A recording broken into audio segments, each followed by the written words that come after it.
Es mediodía y las noticias continúan. Ahora presentamos 11 Noticias, emisión meridiana, en HD.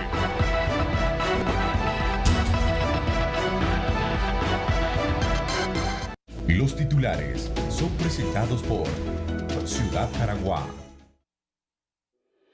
Vea esta tarde en 11 Noticias, emisión mediodía. Dictan detención judicial para el alumno de la escuela El Zamorano, que supuestamente habría violado a 2 alumnas de la escuela. Pérdidas millonarias. Deja incendio en bodegas de plásticos en San Pedro Sula. Cada 22 de marzo se conmemora el Día Mundial del Agua. Cada vez es más escasa en la capital hondureña. Además, el 30% de los capitalinos no tiene acceso a la red de distribución de agua. En calamidad doméstica, se declaran empleados de la Secretaría de Salud que no reciben su pago desde el mes de enero.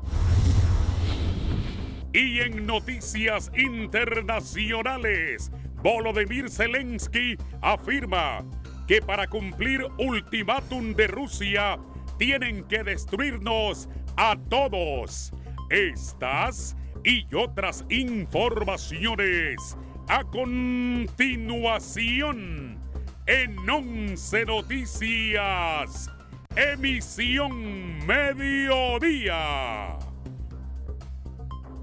Los titulares fueron presentados por Ciudad Jaraguá.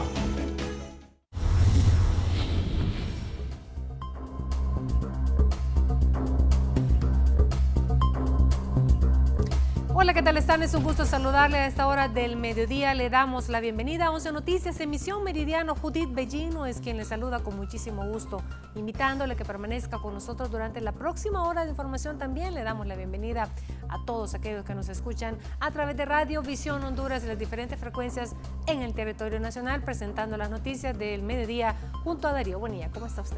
Muy bien, Judith, buenas tardes. A usted gracias por acompañarnos en 11 Noticias, emisión meridiano. Esperamos dejarle muy bien actualizado en todos los ámbitos, tanto a nivel nacional como internacional. Recordándole también que puede permanecer conectado a través de las plataformas de 11 Noticias, ingresando a www.11noticias.hn.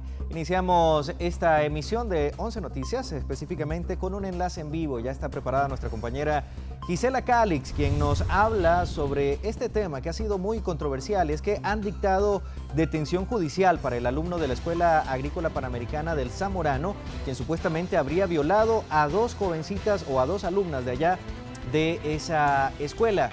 Está preparada Gisela Calix. Adelante.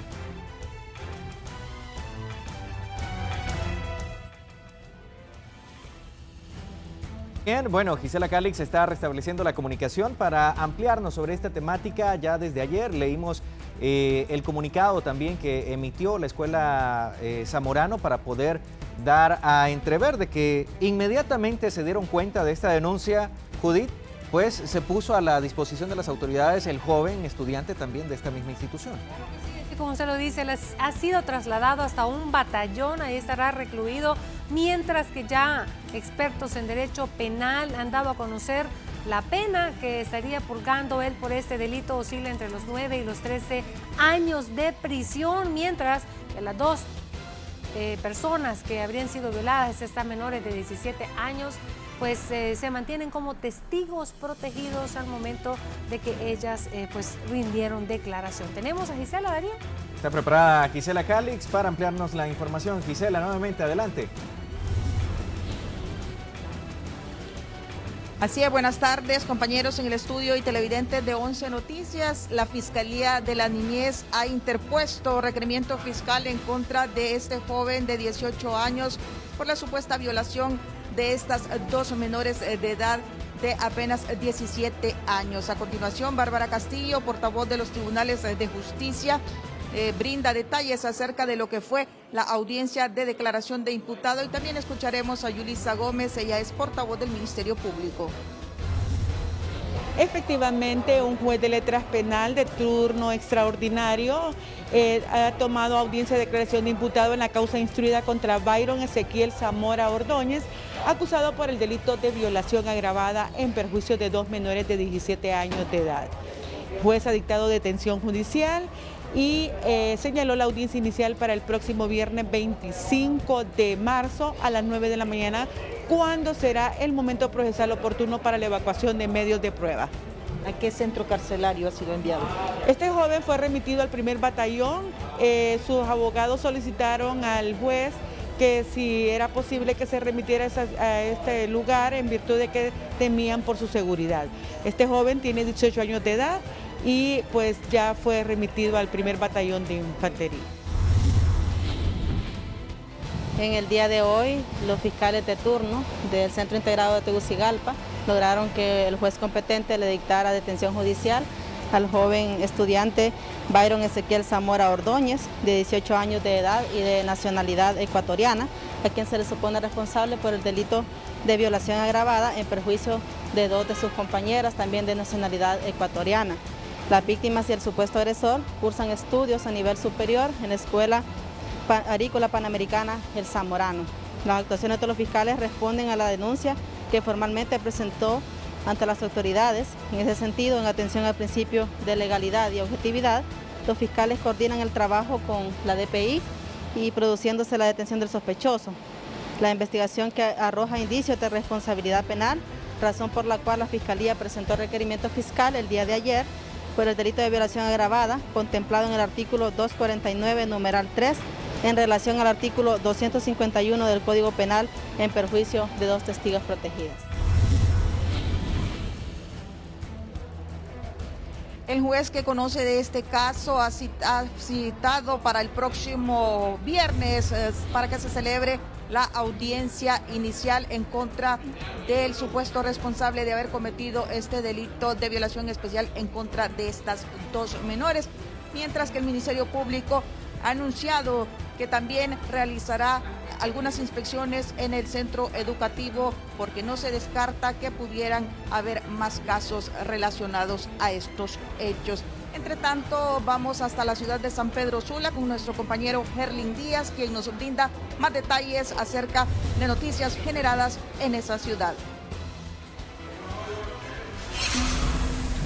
Muchas gracias, compañera Gisela Calix. Efectivamente estamos ubicados donde se ha originado este incendio en horas más tempranas de la mañana y que por supuesto fuimos pues los primeros en transmitir esta tragedia que por supuesto deja incendios y pérdidas millonarias en una empresa y también en al menos 3 negocios aledaños que estaban al mismo. Estos son ya los residuos que han quedado de este voraz incendio que se ha producido aquí en el barrio Medina de San Pedro Sula.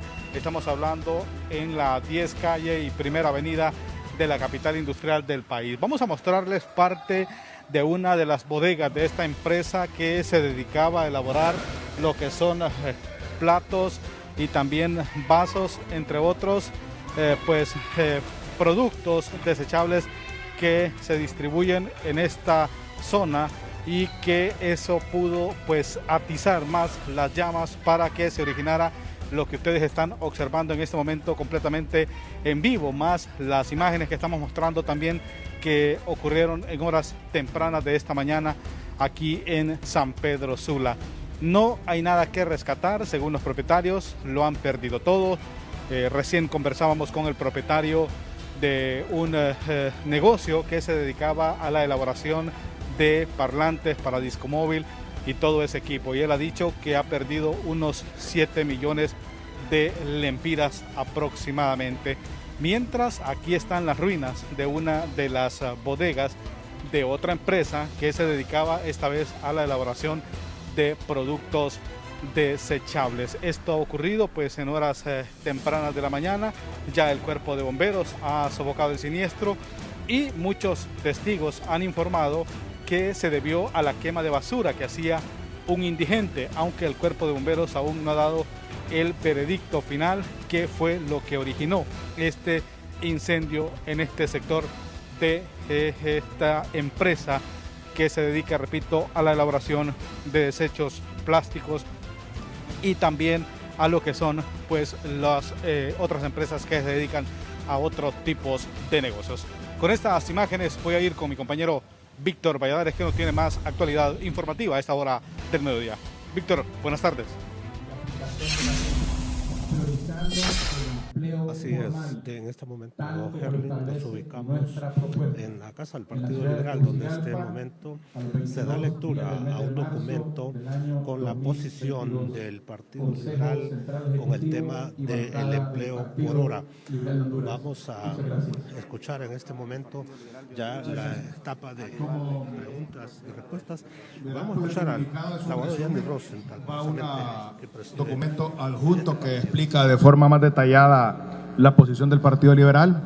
Esto debido a que Lucía, Alex y Nelson me han criticado los tamagaces que emite el Partido Liberal, y entonces hoy estamos emitiendo un comunicado más corto y luego pues el documento adjunto. Entonces vamos a las preguntas.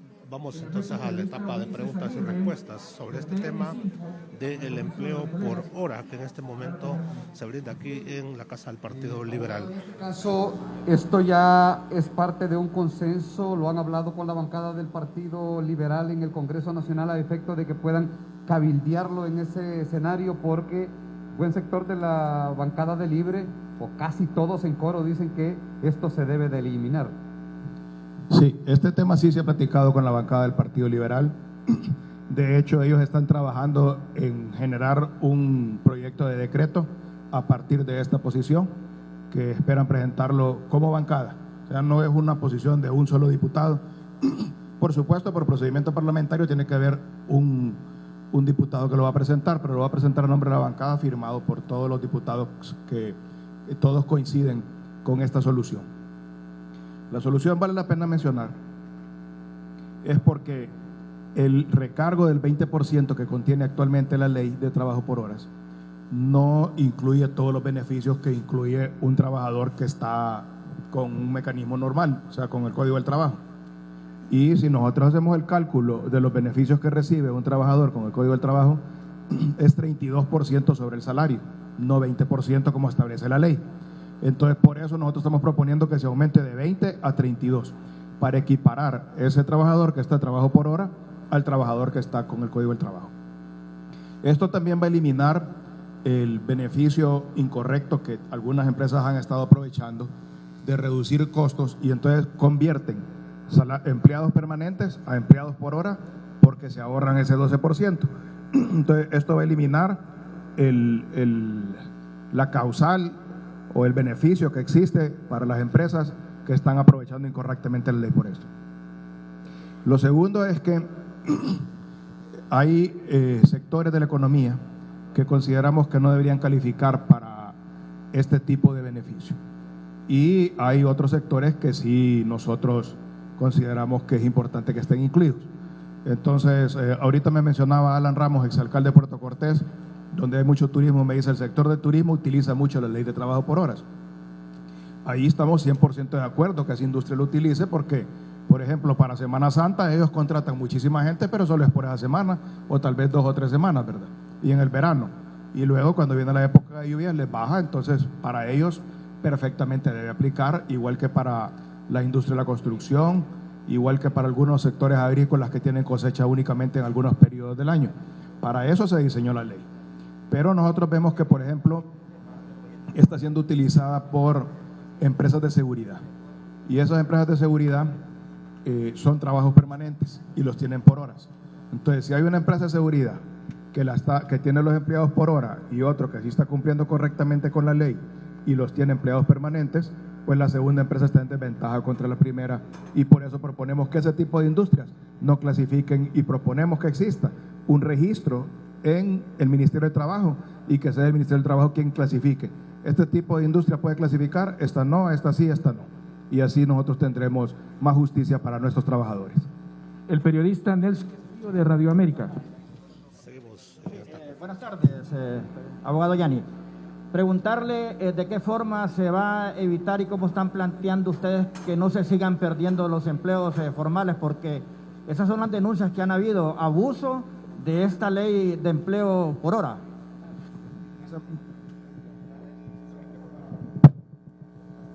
Precisamente con la clasificación de las industrias.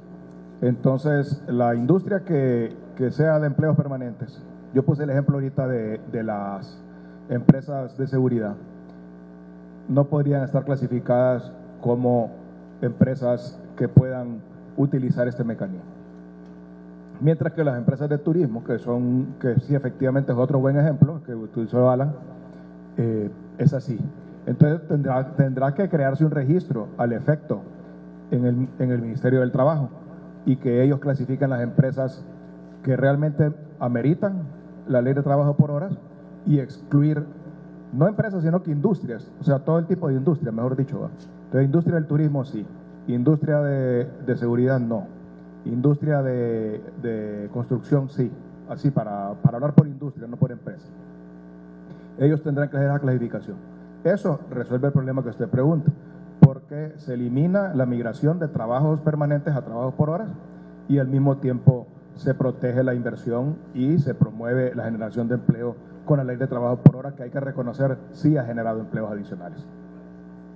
El periodista Alex Cáceres, de HCH. Buenos días a todos, presidente Yani. Entenderíamos que de no obtener una respuesta favorable por parte de la Cámara ante esta propuesta del Partido Liberal, estarán votando en contra de la derogación de la ley del empleo por hora, sino una reforma, lo que ustedes están proponiendo. El Congreso nombró una comisión que creo que está haciendo un buen trabajo porque ha hecho bastantes reuniones, no de las típicas comisiones que nombran ahí en el Congreso. Y nos sentimos satisfechos de que los hemos visto en los medios a ellos trabajando. Y el partido le va a remitir a través de la bancada a esa comisión una copia del comunicado de la propuesta y también va a presentar el proyecto. Por supuesto, pues ya hay un proyecto que propone derogar y entonces la comisión tendrá que encontrar cómo integrar los dos proyectos. Y esa es la posición del Partido Liberal. Lo que nosotros proponemos es, consideramos una solución que es ganar para todas las partes. El periodista Víctor Valladares, de Canal 11. Buenas tardes. En cuanto a la supervisión, que debe ejercer en este momento, en este caso, la Secretaría de Trabajo también para que se cumpla un planteamiento tal como lo está haciendo en este momento el Partido Liberal. Sí, efectivamente, ahí hay una debilidad en el país, no solamente para los trabajadores por hora, sino para los trabajadores permanentes, y esperamos que la nueva autoridad del trabajo mejoren en la supervisión de las condiciones de trabajo, del cumplimiento del salario mínimo. Que dicho sea de paso, ese es un tema importante con esta ley, porque la ley de trabajo por hora, no todo el mundo gana el salario mínimo, ¿verdad? Y salarios mínimos también hay desde 29 lempiras el más bajo hasta 53 lempiras, si no me equivoco, el más alto. Y comparto que sí, efectivamente hay que fortalecer las capacidades de la Secretaría del Trabajo en ese sentido. Yo también quiero, antes de la siguiente pregunta, aprovechar para agradecerle al exdiputado José Azcona Bococ, que ha trabajado conjuntamente con el Consejo Central Ejecutivo y la bancada en construir esta propuesta. Así que hay que reconocerle a él el mérito que él nos ha apoyado con este tema. Muchas gracias a don José Azcona Bococ. La periodista Hani Galo, de LTV. Buenas tardes a todos. Mi consulta es, según el estudio que ustedes han realizado en estas reformas para esta ley del empleo por hora, ¿cuántos trabajadores van a ser beneficiados? Porque escuchamos hablar de un rubro de exportación, de empresa de industria, y también el aumento del 20 a 32% por notificación. ¿Cuántos más o menos trabajadores, abogado? Al final no tenemos una estadística precisa. Sabemos que se han inscrito 700,000 trabajadores para beneficiarse por el trabajo por hora, pero algunos de ellos están inscritos en varias temporadas. Es decir, por ejemplo, si cosecha melones, por poner un ejemplo, en este año y lo inscriben, y al siguiente año lo vuelven a inscribir y al siguiente año otra vez, entonces el mismo trabajador 3 veces. Entonces, ese es el argumento de la clase trabajadora, que en los 700.000 hay repetidos. Entonces, sí se han generado 700.000 oportunidades de trabajo, pero como no son plazas permanentes, no podemos decir que son de forma constante. Y tampoco sabemos cuántos están duplicados o triplicados, entonces no podemos establecer. Pero yo, una estimación empírica, podemos estimar que hay entre 60 y 100.000 personas que serían beneficiadas. El periodista Cristian Álvarez, de Cubo TV. Bien, 40.000 empleos temporales son los que hay hasta este momento. Es lo que le ha pasado, es el dato que le ha pasado a la actual Secretaría de Trabajo al Congreso Nacional, ni siquiera los 100.000 a los que empíricamente usted dice. Pero la posición de ustedes entonces no es la derogación de la ley de empleo por hora, sino reformar la misma para favorecer algunos sectores.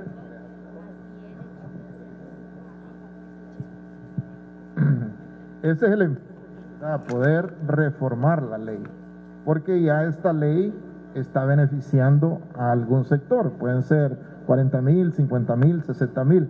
Entonces, la reforma va a venir a fortalecer la ley, que eso es lo que busca el planteamiento que hace el Partido Liberal, la bancada del Partido Liberal, y que sabemos que hay muchos sectores que hoy han estado inquietos cuando se habló de la derogación. De hecho, en algunas comparecencias, los representantes del COEP también han manifestado de que la derogación de la ley tiene que analizarse, y esa comisión a la cual se le ha delegado está haciendo todas las consultas, y con los aportes que se haga a través de la bancada del Partido Liberal y nosotros como autoridades del partido, creemos que se puede reformular una ley de una mejor condición. Bien, parte de lo que se da a conocer por parte del Partido Liberal en esta conferencia de prensa. De esta forma yo regreso con ustedes al set principal. Buenas tardes, compañeros. Aproximadamente para que... Muy bien, muchas gracias al periodista Víctor Valladares por ampliarnos todo lo que está sucediendo en el Consejo Central Ejecutivo del Partido Liberal. Y bueno, nos han mostrado ya cuál es su posición ante esta ley del empleo por hora. Mientras tanto, bueno, pues vamos a ingresar a nuestro sitio web, Judith, para dar lectura también, por supuesto. Hoy es una celebración mundial. Así es, por supuesto, se conmemora el Día Mundial del Agua y pues aquí está esta nota muy importante que nos han trabajado nuestros compañeros periodistas de 11 Noticias Digital. Usted ingrese cada 22 de marzo, se conmemora el Día Mundial del Agua, vital líquido que es fundamental para sostener la vida del planeta. Este 2022 la temática es aguas subterráneas, hacer visible lo invisible. Esto en honor de todo el flujo que está bajo tierra, mismo que muchas veces se descuida y se contamina. Esta fecha fue establecida por la Organización de las Naciones Unidas desde 1993, teniendo un origen desde la Conferencia de las Naciones Unidas sobre el Medio Ambiente y el Desarrollo, celebrada en Brasil desde el 1992. Ingrese a nuestro portal de noticias www.oncenoticias.hn y precisamente en el marco del Día Mundial del Agua, las autoridades del SANA están llevando a cabo actividades de concientización para cuidar el vital líquido, ya que solo en la capital Tegucigalpa el 30% de la población no tiene acceso a la red de distribución de agua, así lo confirmó el ingeniero Arturo Troche de la Unidad de Agua del SANA. A nivel nacional se estima que 1.400.000 hondureños no tienen acceso al agua, mientras que la distribución del vital líquido en la capital es cada 7 días y se pide el uso inteligente del agua, porque si el invierno no llega en los meses previstos, los racionamientos podrían prolongarse. El porcentaje de almacenamiento pues en las represas de Tegucigalpa está en niveles bajos. La Concepción, que es el embalse principal de los capitalinos, está alrededor del 45% de su capacidad de almacenamiento, y el embalse de los Laureles está a un 34% de su capacidad. Se espera que las lluvias lleguen en los meses de junio para que no haya mayor problema. Mientras tanto, las autoridades aseguran que administrarán bien el porcentaje de agua existente. Muy bien, y siempre en relación a este tema y pretendiendo hacer esa concienciación a la población en el marco del Día Mundial del Agua, nuestro compañero Jonathan Girón nos ha preparado la siguiente nota. La escasez de agua en Honduras se asemeja más a lo que en 2018 sufrió Ciudad del Cabo, en Sudáfrica, ante la mayor falta del vital líquido de su historia, y hoy, salvando las distancias, nada más próximo que la destrucción inmisericordiable de los bosques y de las fuentes de agua, etiqueta de velas hinchadas hacia una crisis sin precedentes para los habitantes del Distrito Central, que no están exentos de los efectos del cambio climático. Las autoridades de Ciudad del Cabo le pusieron fecha al desastre, 22 de abril del 2018. Ese día, la urbe se quedaría sin suministro de agua por la sequía, y para ello aplicaron presión y disciplina para postergar el día D, sin agua, hasta superar la crisis en noviembre de ese año.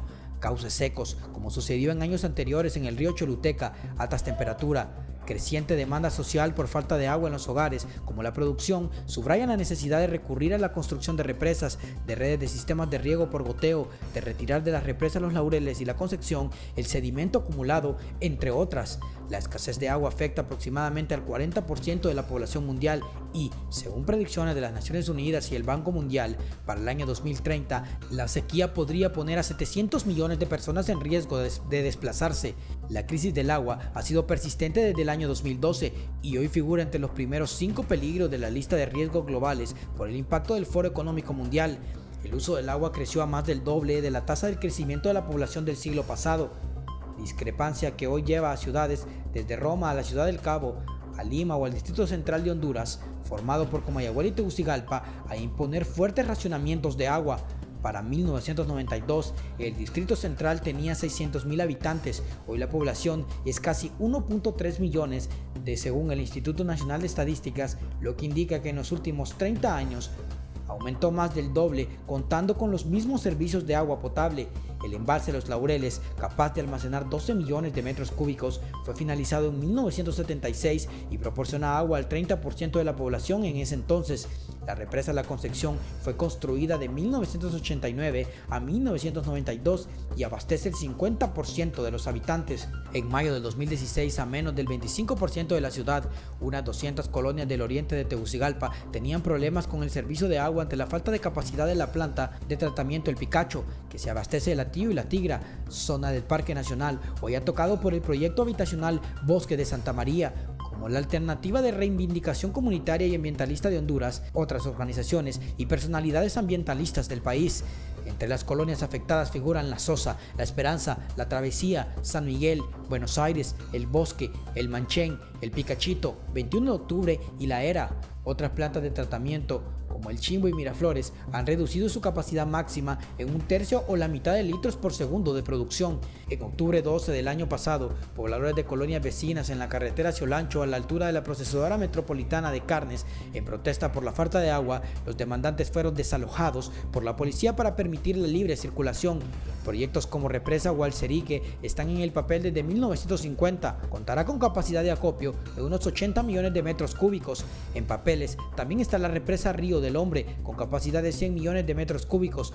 En 2017, sequías severas dejaron escasez de alimentos y conflictos que afectaron a 20 millones de personas en África y Medio Oriente, que se vieron obligadas a abandonar sus hogares debido a la escasez de alimentos y a los conflictos. Un cuadro similar, el que viven comunidades enteras en el corredor seco de Honduras y más allá. Habitantes de centenares de colonias y barrios de la capital ven con esperanza la construcción de San José, un proyecto de represa. Mientras tanto, demandan mayor agilidad y propuesta del alcalde Jorge Aldana, que prometió tomar el toro por los cuernos en esta materia a casi 2 meses de asumir la gestión edilicia del Distrito Central. Muy bien, y es Cristina Costa que nos informa de un desfile que se llevó a cabo en el marco del Día Mundial del Agua en Choluteca. Cristina, con usted. Muchas gracias a los estudios principales de 11 Noticias en estos momentos desde la ciudad de Choluteca en compañía de Edwin Aguilera, quien es el coordinador de la región sur en cuanto a la Mesa Nacional de Gestión de Incidencia y Gestión de Riesgo, porque hoy desarrollan también una feria del conocimiento, esto también pues en el marco del Día Mundial del Agua.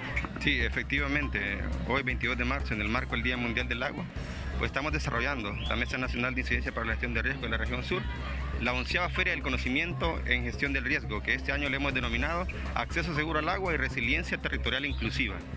¿Qué tipo de actividades son las que van a desarrollar en torno a este día? Bien, este día iniciamos con un recorrido desde aquí, desde la gasolinera El Carreto, por toda la calle Vicente William hasta llegar a la concha acústica.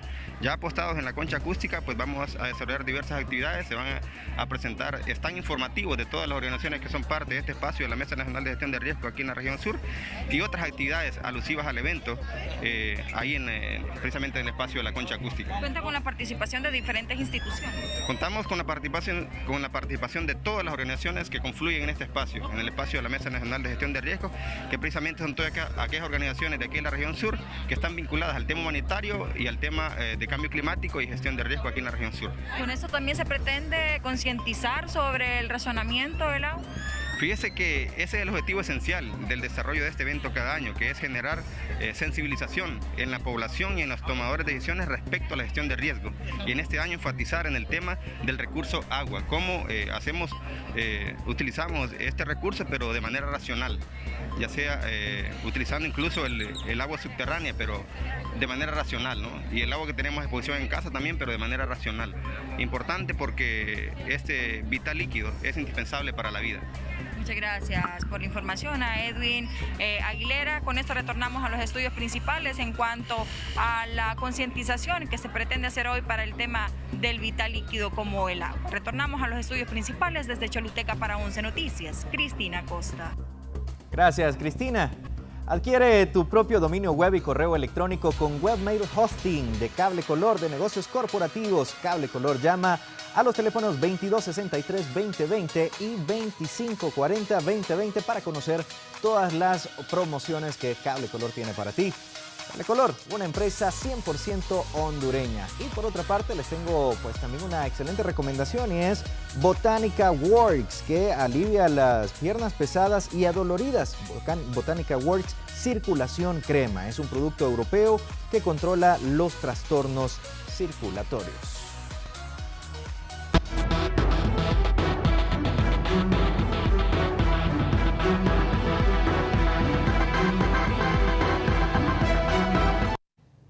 Llegó el momento de entrar al ámbito internacional y para eso nos acompaña nuevamente Valeria Rojas, quien nos va a estar ampliando la información con las breves. Valeria, buenas tardes. Buenas tardes, Judith y Darío, y buenas tardes también a todos los televidentes que nos sintonizan a esta hora del mediodía. Así es, les estaremos actualizando de lo que acontece a nivel internacional, que es que camioneros españoles tienen bloqueadas diversas carreteras de España, esto debido a con protesta por los altos precios en los combustibles.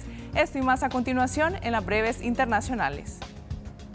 La permisividad de algunos ayuntamientos de movilizaciones convocadas por la minoría Plataforma en Defensa del Sector de Transporte ha provocado un enorme malestar en la Guardia Civil, responsable de evitar el bloqueo de carreteras, según lo confirman los centros del Instituto Armado. En las últimas horas ha consentido la entrada de decenas de cabezas trayectorias en los núcleos urbanos, provocando graves problemas del tráfico durante las últimas horas en ambas ciudades. La semana pasada se produjo un caso similar en la ciudad de Málaga, cuando 250 camiones recorrieron el centro de la ciudad acompañados de la policía local sin comunicación, previo a la sublevación del gobierno. El presidente estadounidense Joe Biden alertó en las últimas horas que Rusia estará explotando opciones para lanzar posibles ciberataques contra Estados Unidos y pidió al sector privado del país que actúe urgentemente para reforzar sus defensas. Biden hizo advertencia al comienzo de una semana que estará más centrada que nunca en la guerra de Ucrania, ya que este miércoles viajará a Bruselas y después a Varsovia para tratar de reforzar la respuesta aliada a la invasión rusa del territorio ucraniano. El ejército de Nicaragua informó en las últimas horas que se halló más de $500,000 en un termo que estaba en una lancha a la que le dieron persecución en las aguas del Pacífico, pero no pudo detener a ninguno de los sospechosos que huyeron. El ejército nicaragüense explicó en una declaración que una patrulla de la Fuerza Naval detectó el movimiento de la lancha, que se desplazaba del oeste al este, en actitud sospechosa a 12 millas náuticas del oeste de la playa de Guasaque, el departamento de Rivas, en el sur. Este es un informe para 11 Noticias. Así es, y si usted se quiere enterar de estas y otras noticias, puede ingresar a nuestro portal web de www.oncenoticias.hn. Y ahora vamos a una pequeña pausa comercial. Ya regresamos con más de 11 Noticias, emisión Meridiano.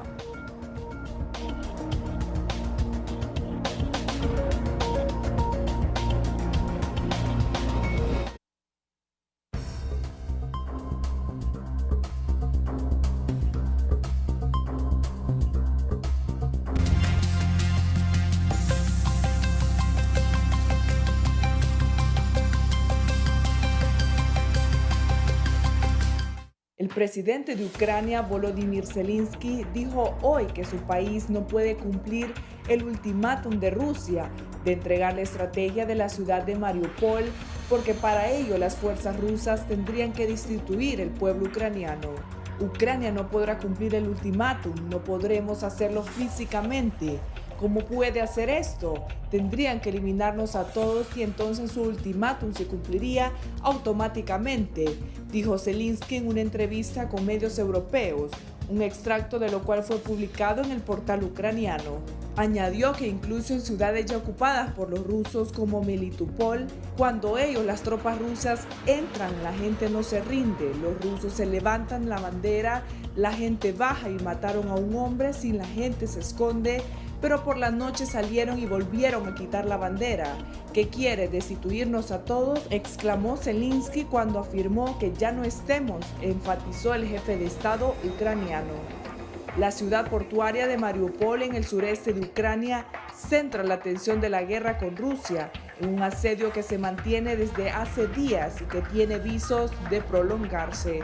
Unas 400.000 personas han estado atrapadas en Mariupol durante más de 2 semanas en medio de intensos bombardeos que han cortado los suministros centrales de electricidad, calefacción y agua, según las fuentes locales ucranianas. Este es un informe para 11 Noticias. Siempre en temas internacionales, gracias a La Voz de América, les damos a conocer que esta invasión rusa a Ucrania ha disparado el precio de los alimentos en Colombia.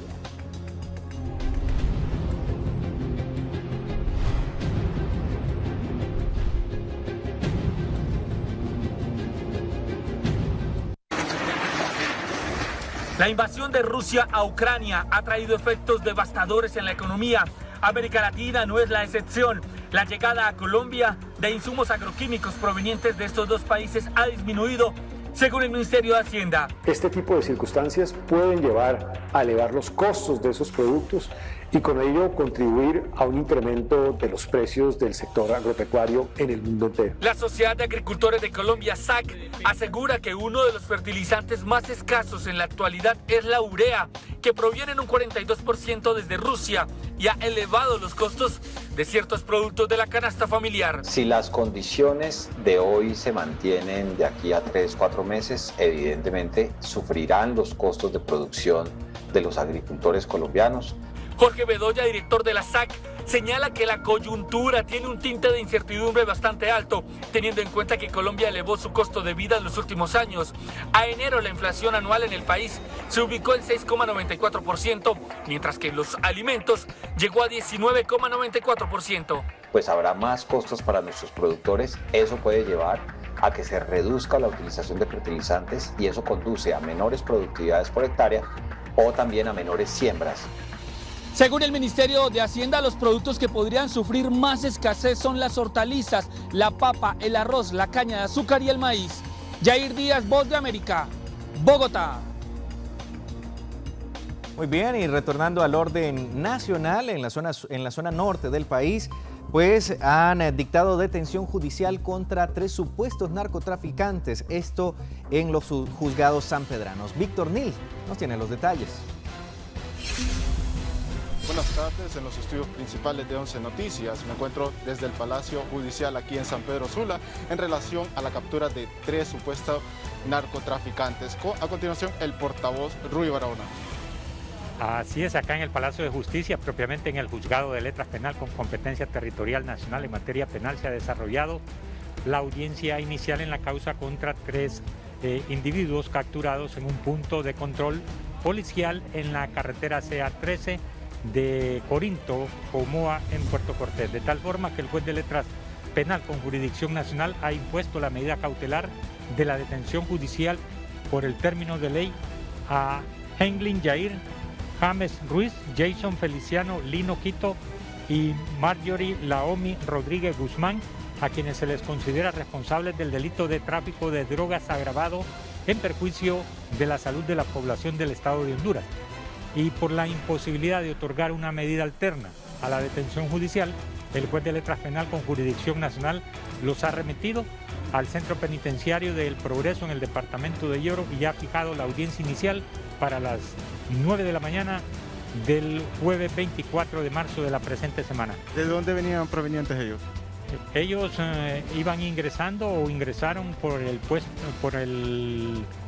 por Corinto, o sea, el puesto fronterizo entre Guatemala y Honduras, y una vez, como circulaban en dos vehículos, una vez que iban en movimiento en un puesto de control, elementos policiales les hicieron señal de parada y les detectaron en uno de los vehículos al menos 8 kilos de supuesta cocaína. ¿Cuál era la nacionalidad de estos 3 detenidos? Son 3 hondureños, ellos son originarios de Santa Rosa de Aguán, de La Ceiba y de Puerto Lempira. Esas fueron las declaraciones del portavoz del Palacio de Justicia aquí en San Pedro Sula. Con este contacto yo regreso a los estudios principales de 11 Noticias. Buenas tardes. Asimismo, le informamos que la Comisión Especial de Investigación sobre las extradiciones del Honorable Congreso Nacional es recibida por el señor Ministro de Seguridad, Director General y Directorio Estratégico de la Policía Nacional como parte de los procesos de extradición de Honduras. Este segmento es presentado gracias a Rexona. 3 veces más protección. Rexona no, nunca, jamás, en ninguna ocasión te abandona. Muy bien, a continuación le damos a conocer el estado del tiempo en el departamento de Cortés. Soleado con 34 grados centígrados, una temperatura mínima de 21 grados centígrados, mientras que en Francisco Morazán se estarán sintiendo también temperaturas altas de 32 grados centígrados y una mínima de 17 grados centígrados. Choluteca totalmente soleado, ardiente, con una temperatura de 39 grados centígrados y una mínima de 24, mientras que en Santa Bárbara se encuentra parcialmente nublado con una temperatura máxima de 34 y una mínima de 18 grados centígrados. Isla de la Bahía también una temperatura de 28 grados centígrados como máxima y una mínima de 25 grados centígrados. Este segmento fue presentado gracias a Rexona. 3 veces más protección. Rexona no, nunca, jamás, en ninguna ocasión te abandona. Estas condiciones hacen que esta sea la zona Rexona Clinical Expert del día de hoy. Si usted es de la zona de Choluteca, no olvide que solo Rexona Clinical Expert te da 3 veces más protección. Rexona no, nunca, jamás, en ninguna ocasión te abandona. Ya regresamos.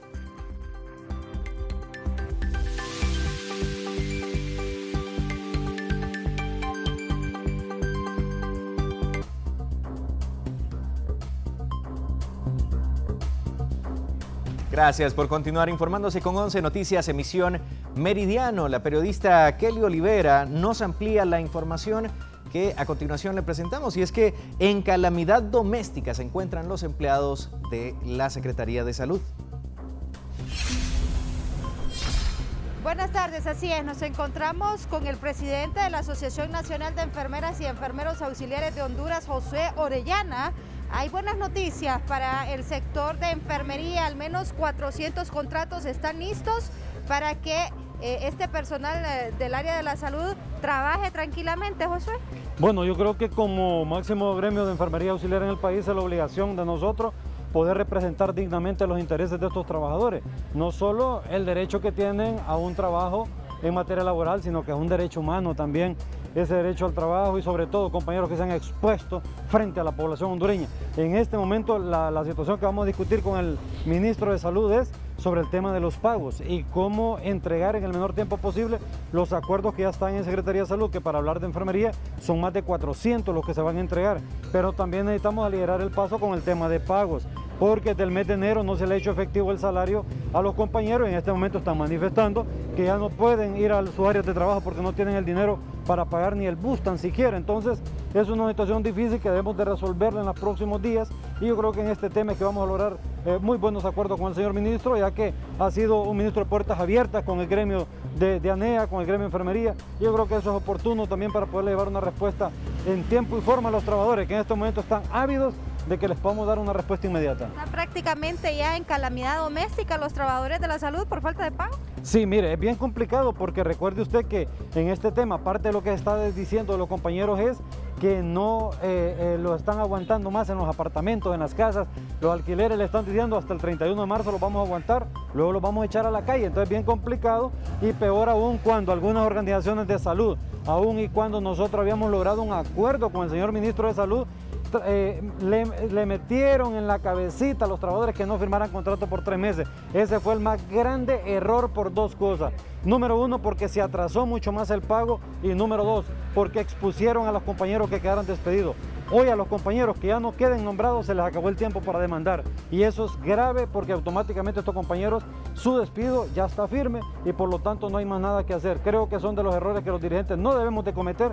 Por eso el Colegio Médico y la ANEA pedimos que firmaran un contrato por 3 meses mientras se resolvía este tema. Pero bueno, ¿cuántos trabajadores quedaron en la calle? Bueno, vamos a ver cuántos van a quedar en la calle, pero estamos hablando nosotros que solo en la Secretaría de Salud son más de 2.000 trabajadores administrativos, entonces muy probablemente todos estos trabajadores queden a la deriva. Gracias a Josué Orellana, y escucharon, son 2.000 trabajadores que prácticamente quedarán en la calle porque no firmaron un contrato de 3 meses que les había propuesto el ministro de Salud. Vamos a retornar con ustedes. Buenas tardes.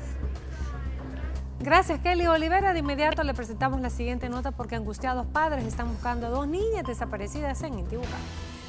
Yo me siento hasta sin fuerza. Yo quisiera que estén las niñas. Quiero verlas.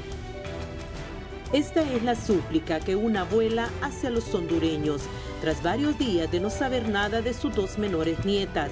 Carmen Isabel, de 6 años, y Adriana, de 4, ambas de apellido Mendoza, desaparecieron sin dejar rastro alguno de su casa de habitación ubicada en Quebrada de Lajas, en Intibucá, al momento que su abuela salía a lavar ajeno para poder llevar comida a su casa. La angustia es muy grande, por lo que pide le ayuden a encontrarla, pues su esperanza es hallarlas sanas y salvas. Yo eso decía que alguien, si los miran o si están encerradas, que abran esa puerta para que ellas se vinieran para la casa, que cualquier rato ellas van a estar conmigo. Eso quería yo, que me ayuden, por favor, estas muchachas, todo lo que andan haciendo de trabajo. Yo no lo creía que iba a ir hasta la frontera. Pero ellas no se encuentran, pero cualquier rato ellas van a estar aquí. Al pasar los días sin no tener ninguna noticia ha causado zozobra, desesperación en la vida de doña Santos Mendoza, por lo que muchas instituciones, hasta organismos internacionales, se unen a esta búsqueda y esperan encontrar a estas 2 criaturas quienes fueron arrancadas del seno de su hogar, el que padece de muchas necesidades, pero no del amor de su abuela. Me dijeron que no me afligiera, que algún día, cualquier rato, van a estar las 2 niñas bonitas junto al par de mí, así como estaban lo de siempre. Desde Ciguatepeque, para 11 Noticias, Anabeli Tejeda. Judith, hemos llegado al final de esta emisión de 11 Noticias Meridiano. Gracias por haber estado con nosotros.